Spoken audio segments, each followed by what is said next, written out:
D'un point de vue maintenant un peu plus expérimental, ces 5 moles par seconde, ou ces 10 moles par seconde que je viens de citer à l'instant, comment je les ai trouvés? Comment j'ai fait pour les calculer? D'où c'est que je les ai sortis? J'ai écrit une réaction, j'ai mis les coefficients stoichiométriques qui vont bien, c'est équilibré. C'est bon, ça c'est fait. Ce que j'ai également, nécessairement, puisque je fais l'expérience, c'est le suivi de l'évolution de la concentration au cours du temps. Oui, c'est expérimental. Tout ce qui concerne la cinétique chimique est basé à l'origine sur l'expérience. On fait les expériences. Et là, en l'occurrence, vous voyez qu'au cours du temps, on a suivi la concentration du produit P. On a donc, à tout instant, ou en tout cas en lissant, d'accord, la concentration du produit P en fonction du temps. C'est cette courbe qu'on a là. Est-ce qu'on en a réellement l'équation de cette courbe? Pas nécessairement, mais c'est une fonction du temps. D'accord? Est-ce qu'on saurait trouver l'équation de ce truc-là? Pour l'instant, on n'en sait rien, mais ça ne nous intéresse pas. Mais c'est une fonction du temps. La vitesse, c'est la variation de la concentration par rapport au temps. J'ai la valeur par rapport au temps sur un graphique. Vous savez que la dérivée d'une fonction par rapport à une valeur, c'est ce qu'on appelle, graphiquement, enfin plutôt, la variation de la valeur par rapport au temps, ça va être sa dérivée. Et bien sa dérivée, vous le savez que physiquement, ça se représente tout simplement comme étant la pente de la courbe au point donné. Puisque j'ai donc la courbe, je peux réellement, physiquement le faire, trouver la valeur de la pente de chaque point. Donc ici, la pente, on est d'accord, on prend la tangente et on mesure effectivement la pente de cette tangente. Hein, c'est ça, d'accord, la pente. Hein. Je vais le mesurer à ce point-là, je détermine la pente, je le reporte sur un autre graphique qui, lui, va représenter la vitesse en fonction du temps. Puis je me mets un peu plus loin, je détermine à nouveau la pente, je reporte ça sur mon graphique, et puis en joignant tous ces points-là qui représentent donc la pente de la courbe que j'avais au-dessus en fonction du temps, j'ai effectivement dessiné la courbe de cette fois-ci, la vitesse de la réaction en fonction du temps. Voilà. Physiquement, étudier la cinétique d'une réaction, voilà exactement ce que ça représente. On suit une concentration et on va représenter, déterminer, à la main ou via un ordinateur qui le fera très bien et bien mieux que nous, d'accord ? Représenter la dérivée de cette courbe de concentration en fonction du temps. Bien entendu, hein, là, j'ai reporté directement la dérivée de P sur dt comme étant la vitesse, parce que le coefficient stoichiométrique de P, ici, c'est plus 1. D'accord? Donc, je ne l'ai pas fait apparaître. S'il y avait eu plus 2, plus 3 ou n'importe quoi d'autre, il y aurait évidemment le coefficient stoichiométrique qui apparaîtrait. Là, je n'avais pas besoin, c'était 1. OK? Cette vitesse, en fonction du temps, elle peut dépendre d'un certain nombre de paramètres. Des paramètres qu'on avait déjà vus en thermodynamique, comme par exemple la température, les concentrations, la forme du flacon dans lequel on fait la réaction, pourquoi pas, la pression, le volume, des paramètres qui décrivent le système. D'accord ? Cette relation entre la vitesse de réaction, donc la forme de cette courbe que je viens d'obtenir expérimentalement, et ces différents paramètres, c'est ce qu'on appelle la loi de vitesse. La loi de vitesse, c'est donc tout simplement une équation mathématique qui décrit la courbe que je viens d'obtenir de manière expérimentale. Voilà ce qu'est la loi de vitesse. Tout simplement, c'est juste ça. Pourquoi est-ce que c'est ce nom-là qu'on a utilisé? J'en sais rien. Pourquoi appeler ça une loi? C'est un peu présomptueux comme terme, mais c'est celui qui est consacré. Donc, loi de vitesse, ça veut juste dire l'équation qui lie la courbe graphique que je viens d'obtenir expérimentalement à différents paramètres qui décrivent mon système. Voilà, c'est juste ce que ça veut dire. Cette loi de vitesse, elle peut être excessivement simple, comme par exemple la réaction entre le dihydrogène et le diiode, qu'on peut faire un gazeux sous forme gazeuse, puisque ce sont deux gaz, ou en solution, ça ne pose pas forcément de problème, pas en solution aqueuse, ça ne marche pas bien, mais en solution tout simplement, dans un autre solvant, eh bien, cette loi de vitesse, elle prend tout simplement cette forme-là. un coefficient de vitesse, qu'on note K en général, et qui dépend essentiellement de la température. D'accord ? Vous trouverez dans certains bouquins et sur certains sites web que vous pouvez consulter que ce K, on l'appelle quelquefois la constante de vitesse. Mais une constante qui varie avec la température, ce n'est pas super logique, vous êtes d'accord? Ceci étant dit, quand moi j'ai fait mes études, et la plupart donc des gens qui rédigent les sites et qui ont écrit les bouquins où il y a les cours à l'intérieur, on appelait réellement ça une constante de vitesse. D'accord? On ne doit pas, donc on essaye tous de se forcer à bien appeler ça le coefficient de vitesse. Mais des fois on a du mal. Donc il est tout à fait envisageable que vous m'entendiez dire au cours des quelques heures qu'on va passer ensemble sur le sujet, constante de vitesse à la place de coefficient de vitesse, vous corrigerez par vous-même, c'est la force de l'habitude, je veux dire, voilà, 20 ans d'entraînement à dire un mot, ça ne s'efface pas aussi facilement que ça. Okay? Mais c'est bien un coefficient de vitesse puisqu'il est variable et pas une constante. Tout comme les constantes d'équilibre, hein, qu'on appelait aussi des constantes, mais qui dépendent elles aussi de la température en particulier, donc voilà. On n'est pas logique, c'est comme ça. Et vous le voyez ici, des deux concentrations, la concentration de chacune des deux espèces. Quelque chose en gros d'hyper simple, voilà, une écriture qui est rapide. On change la concentration, on double la concentration, on double la vitesse. Voilà. On double les deux concentrations, on multiplie la vitesse globale par 4. Tout simple. D'accord? Ou, alors avec une réaction qui ressemble énormément, hein, j'ai changé simplement l'iode par du brome. D'accord? Pas de gros changement, mais la loi de vitesse, cette fois-ci, elle ressemble plutôt à ça. C'est tout de suite moins simple.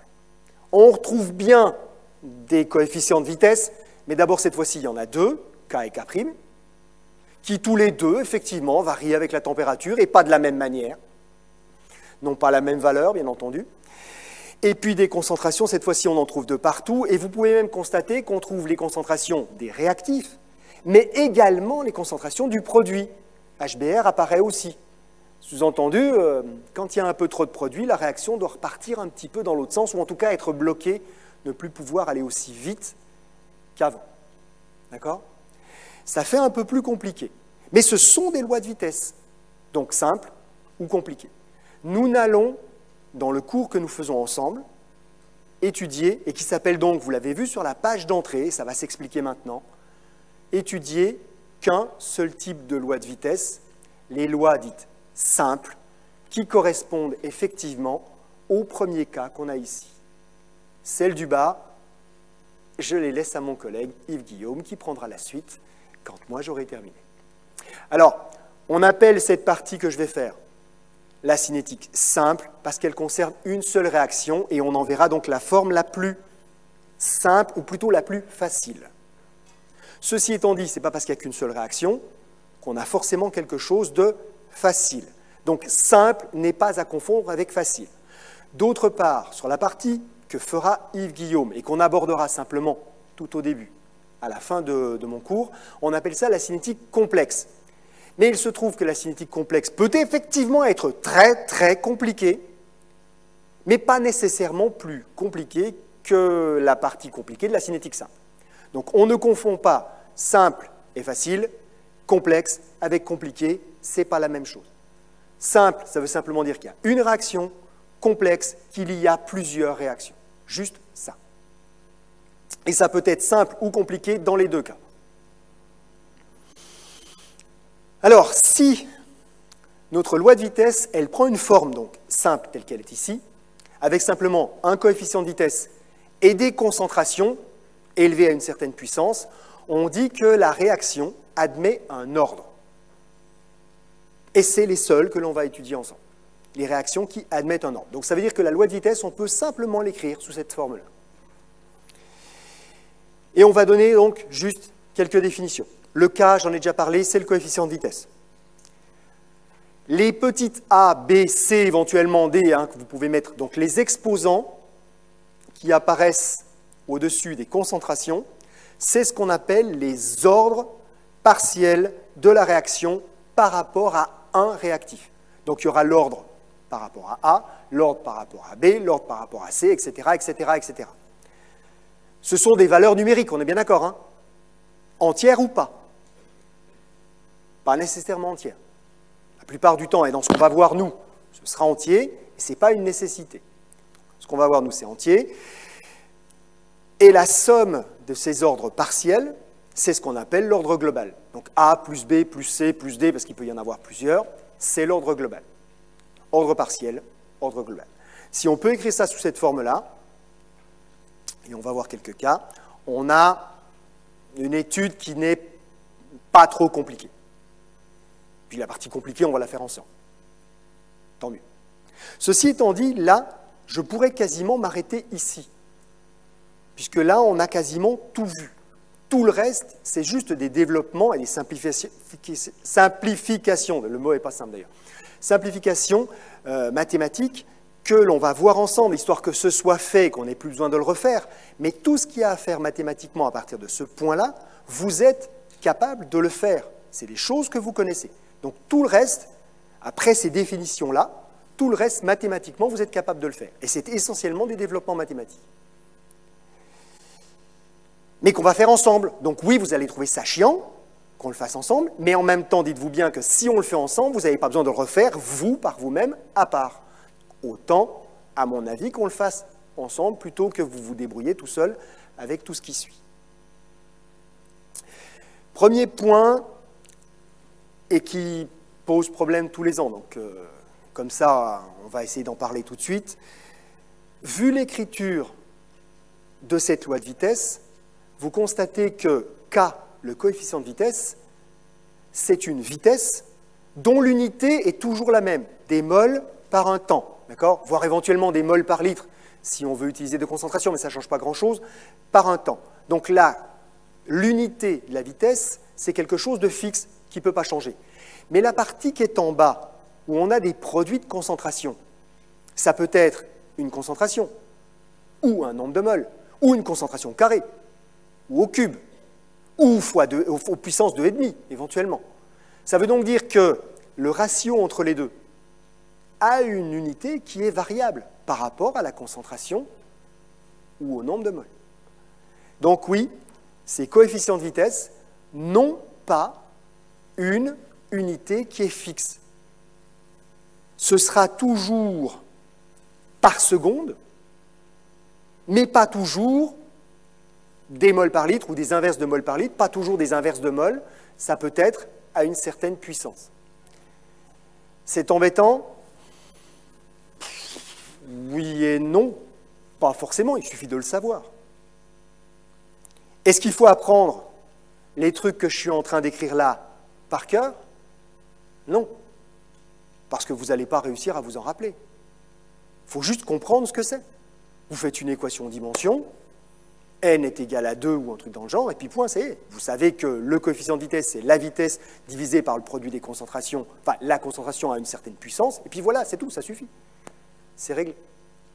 Donc non, ça ne s'apprend pas. C'est écrit là pour que ce soit formel, voilà, que ce soit bien écrit quelque part, et que vous vous rendiez bien compte que l'unité de ces coefficients de vitesse est variable, dépend des situations, d'accord, de l'écriture donc de la loi de vitesse, mais ce n'est absolument pas à apprendre par cœur. En TD, on aura, je ne sais pas, 5, 6 exemples au moins qui vont apparaître, sur lesquels vous allez régulièrement vous gaufrer aussi, hein, qu'on soit bien d'accord, et puis à un moment réussir à comprendre comment il faut faire, et ça ne posera plus de problème. Voilà. Donc par exemple, on peut avoir, je ne sais pas si j'en ai mis un, bah tiens si, oui, sauf que, évidemment, comme il me le met en travers, mais ça va, on peut le lire. Donc si je reprends l'équation, donc la loi de vitesse simple de mon H2 plus I2, là, que j'avais de tout à l'heure, qui s'écrit donc simplement le coefficient de vitesse fois H2 fois I2, enfin les concentrations en H2 et en I2, quel est l'ordre par rapport à H2? On commence par ça. Ça, normalement, ça va vite. Hein. Quel est l'ordre par rapport à H2?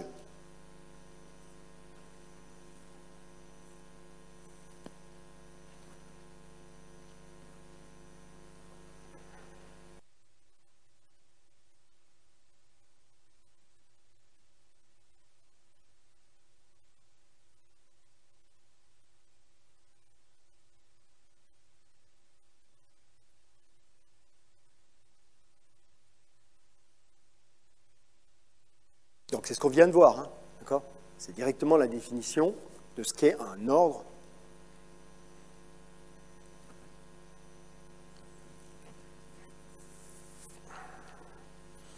Allez, encore 15 secondes. 10. 5, c'est bon. Allez, s'il veut bien. Il ne veut pas m'afficher le... Bon, il ne veut pas m'afficher le résultat. La puissance à laquelle est portée la concentration de l'espèce, c'est l'ordre de la réaction par rapport à cette espèce. Ici, on a la concentration en H2 qui est puissance 1, donc c'est d'ordre 1 par rapport à H2. Voilà, tout simplement. Même question, mais cette fois-ci... Non, je suis passé à la question suivante. Il a même mal pris le truc, voilà. L'ordre global. L'ordre global de la réaction. Donc, ordre partiel par rapport à H2, c'était 1. L'ordre global de la réaction.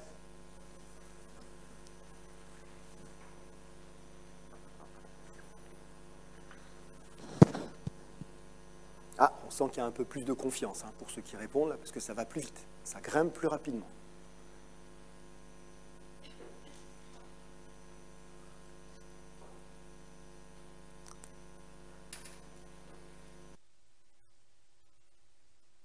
On va m'afficher la réponse, mais on s'en fiche. C'est la même logique. L'ordre global par rapport à H2, c'était 1 parce que la puissance était égale à 1. Donc l'ordre partiel, c'était 1 parce que c'était puissance 1. L'ordre partiel par rapport à I2, c'est aussi 1 puisque c'est puissance 1. 1 plus 1 égale 2. L'ordre global, c'est 2. Voilà, c'est aussi simple que ça. Donc ça, normalement, ça ne doit plus jamais poser de problème. Mais on verra ça. Oups.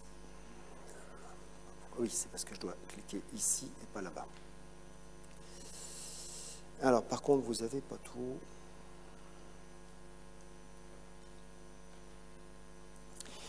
Quelle est l'unité de ce coefficient de vitesse? On sait maintenant que l'ordre global, c'est 2.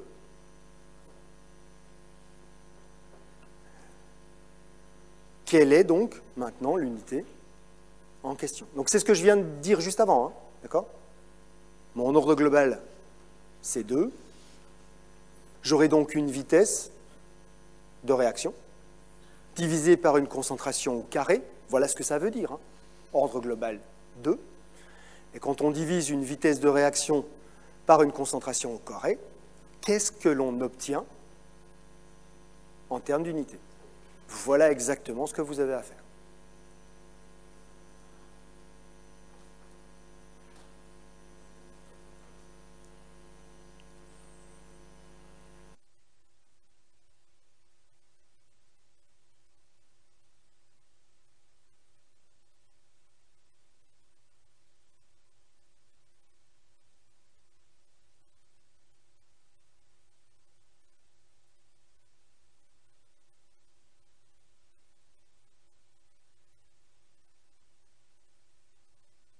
On aura donc une concentration divisée par un temps, divisée par une concentration au carré.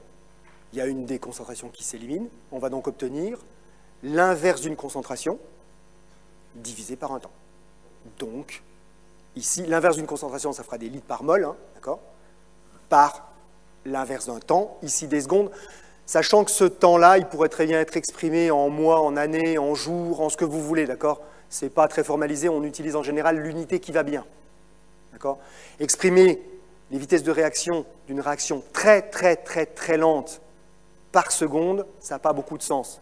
On le mettra par an, par heure éventuellement si c'est à peine plus rapide. Donc là, on utilise vraiment l'unité qui va bien. D'accord?